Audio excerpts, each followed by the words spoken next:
Cuk. Dek, cuk genti. Mbok ngomong mau ki wis lunas aku engko mulih ora bayaran. Lah ya to, Dek. Aku kan nek kene kan garek menghibur tok. Kemrungsung kok ya. Kelas pira to nduk kowe? Wis lulus. Wis lulus. Lulus SD. Lho lah yo SD terus saiki. Aku ora sekolah wisan. 3 bulan aku wis gak mlebu sekolah. Ora umpama sekolah lho yen umpamane mlebu Kelas ngono. pira ya? Kelas pira? Kelas 3 paling, Dik. Telu apa? SMP.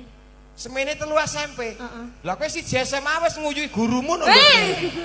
Ngawur Lah ae. semene sah. Semene. Lho. Atika ndek ben urung semene wis kram ya nduk kowe kaya. Heeh. Alhamdulillah. Mandaan. Ngaturke lelagon apa karo kanca-kanca Purwowilis? Nggih wau Pak Pono wau. Pak Pono. Senengane mangku purel. Ora. Dudu kuwi. Seneng banget iku Pak Pono mangku purel. Lagune to. Ya iya no.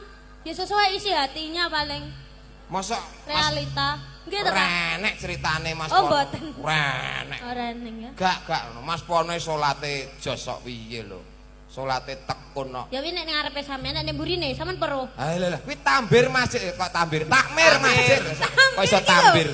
Takmir masjid lho Mas Pono ki. Alhamdulillah. Ndek ngadan wae kleru komat kok ya Mas ya.